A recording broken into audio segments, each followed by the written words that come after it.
We were saving for house, but my husband drained the account and now I found the evidence of his betrayal. Original post, June 12th. I am still shaking as I type this. I need external validation and maybe some professional advice, but mostly I just need to get this off my chest because I cannot talk to anyone in my real life right now without bursting into tears or screaming.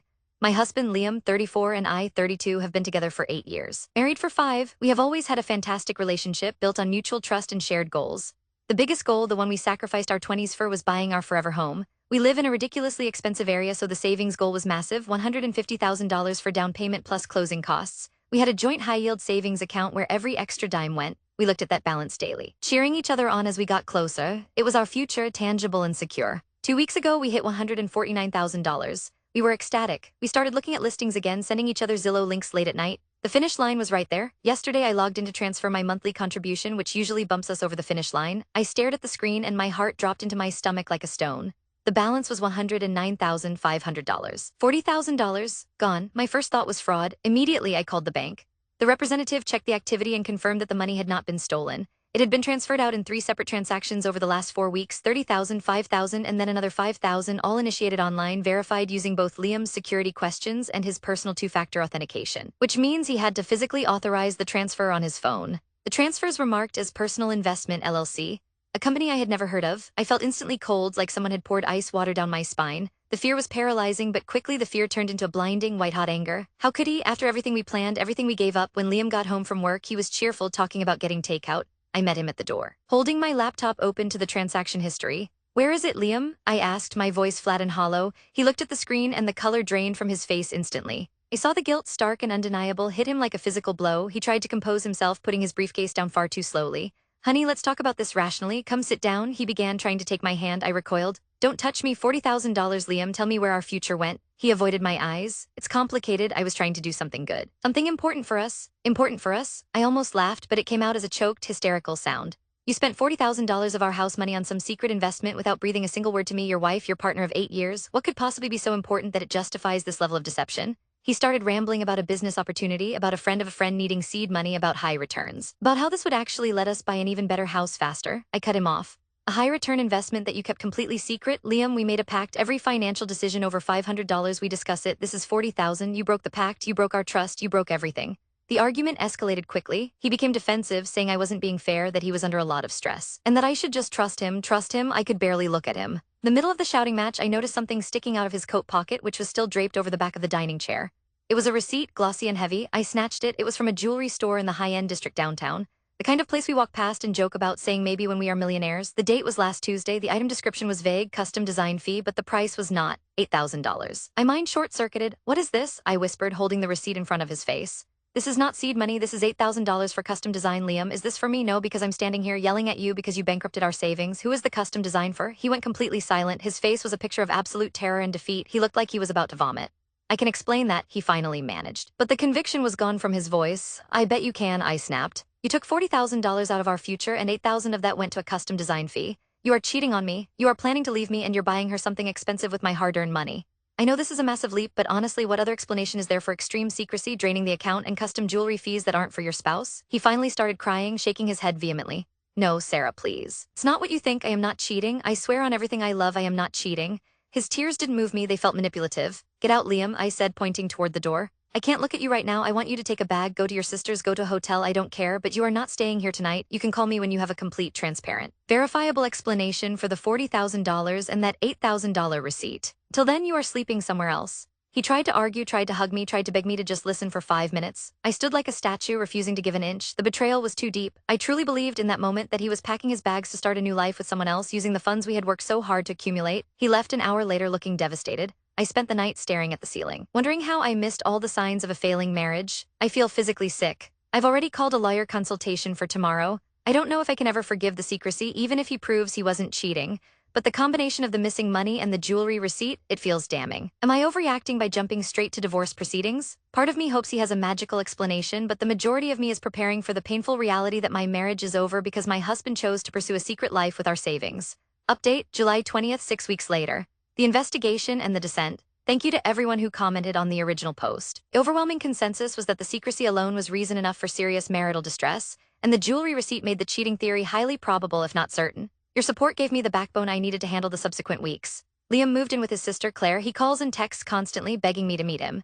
He sends long, rambling emails pleading for 5 minutes of my time, promising to explain everything fully. But he refuses to explain anything over the phone or text, which I find incredibly suspicious. If the explanation is legitimate, why the cloak and dagger routine? Why does he need an audience for a simple financial transaction report? My lawyer, Mrs. Hansen, was excellent. She advised me to freeze the remaining joint assets immediately and prepare a financial disclosure request. We are operating under the assumption that the $40,000 was misappropriated and that there may be further hidden accounts or assets. I am emotionally exhausted. I haven't slept properly in 6 weeks. Every time the phone rings, I jump. I feel like a detective in my own life, which is a terrible, miserable position to be in. I decided I couldn't wait for the lawyers to negotiate the disclosure. I needed to know for my sanity. I started digging through Liam's online history, something I swore I would never do. But the foundation of our entire relationship had been revealed as a lie, so my morals were compromised. I found nothing definitive in his texts or browser history about another woman. No dating apps, no suggestive messages, no flowers delivered to a mysterious address. That gave me a flicker of hope. Maybe I was wrong about the affair. Maybe it was just a terrible investment decision. But then I found the email thread. It was titled "The Clinic Setup Phase 1" and the sender was an address I didn't recognize, a private encrypted email service.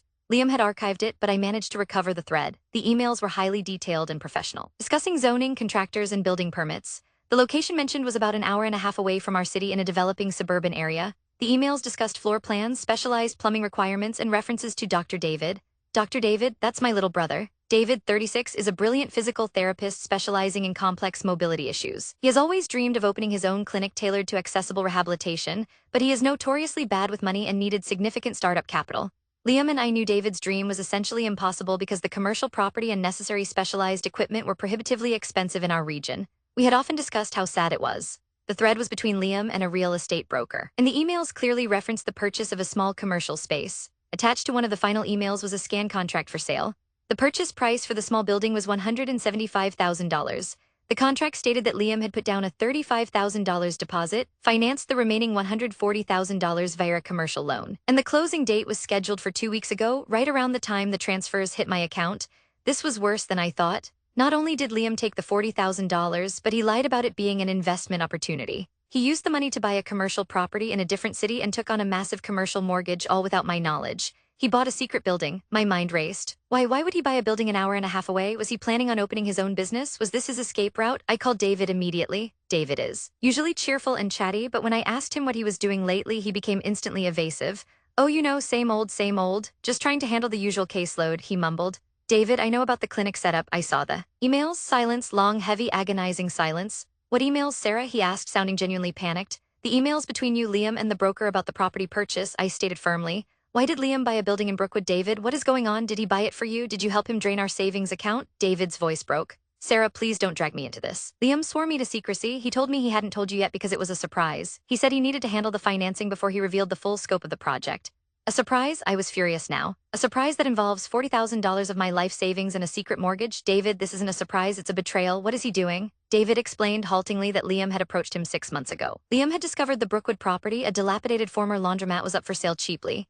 He realized that with significant renovations, it could be perfect for David's accessible clinic, especially since commercial property taxes there were lower. David confirmed that Liam had indeed put down the $35,000 deposit. Where did he get that money from, David? I asked, though I already knew the horrible answer. David sighed, defeated. He used the first $35,000 from your shared account. He told me you both agreed to allocate future business funds to the project. He made it sound like this was a mutual, exciting venture.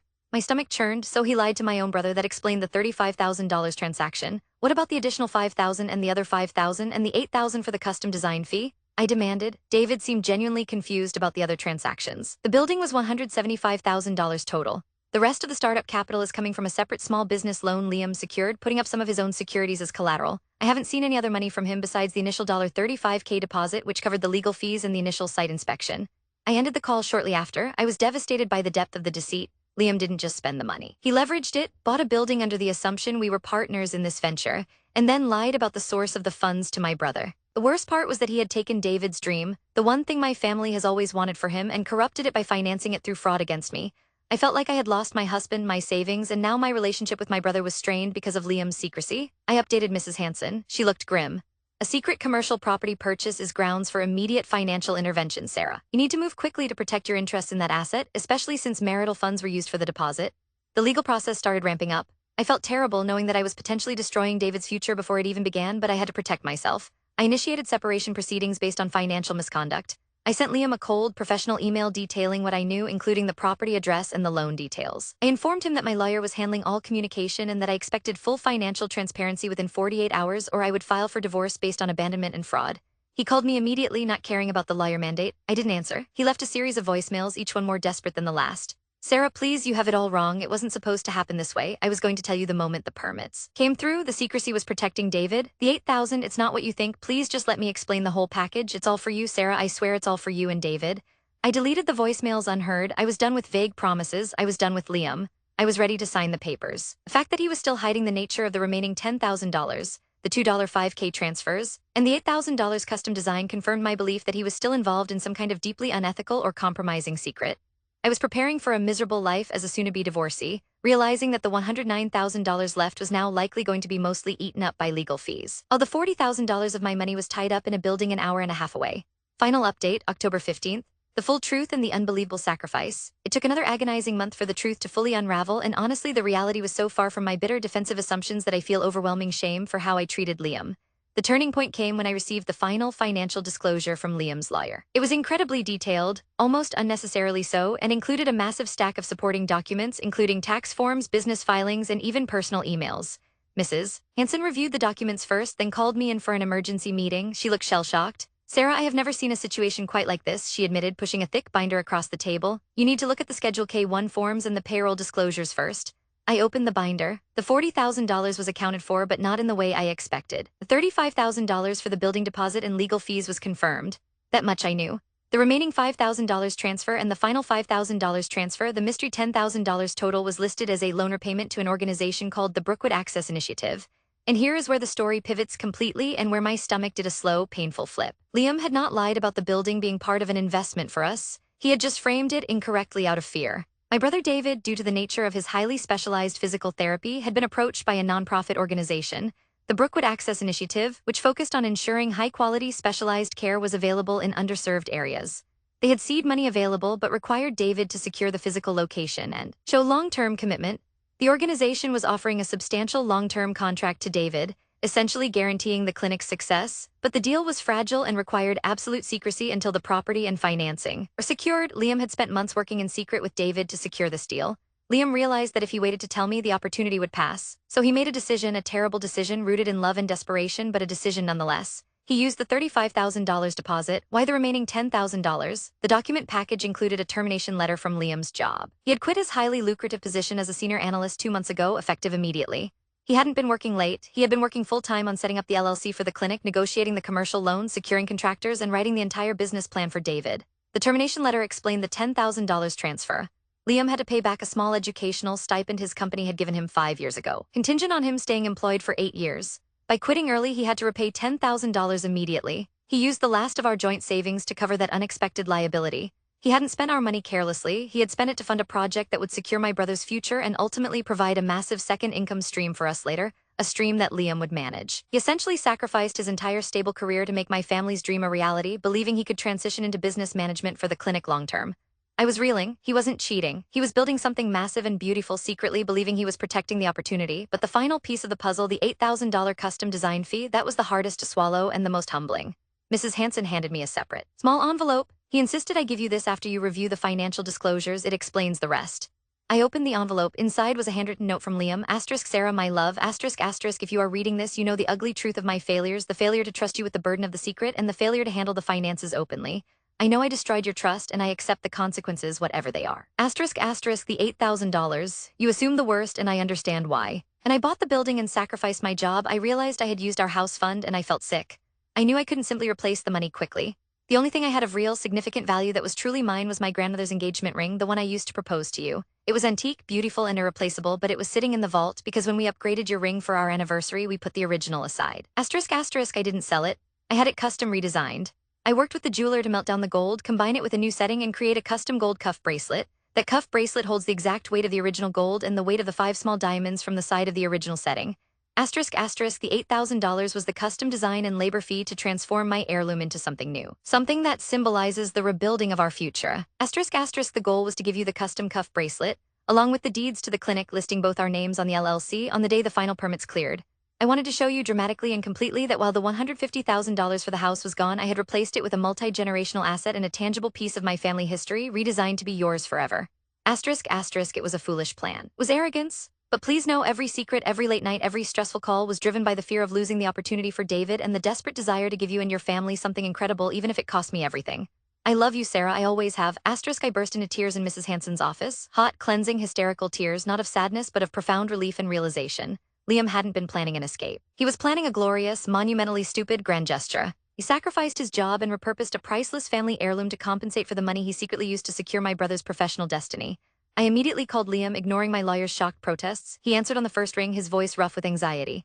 Hello, Liam, it's me, Sarah. I managed, my voice wobbling. Sarah, are you okay? Did you see the disclosure? He asked, terrified. Yes, I saw it. I saw everything. The LLC, the termination letter, the initiative, and the bracelet. I paused, taking a deep, shaky breath. Oh, Liam, you idiot, you magnificent, secretive idiot. I heard him gasp on the other end of the line. I know, Sarah, I am so sorry for the secrecy. I should have told you. I was just so scared the initiative would pull out if I didn't act fast, and David was relying on me. Stop apologizing, I interrupted gently. I owe you the apology. I went straight to the worst possible conclusions. I assumed betrayal, and I refused to listen to you. I kicked you out when you were risking everything for us, for David. I am so sorry for believing you were capable of that kind of malice.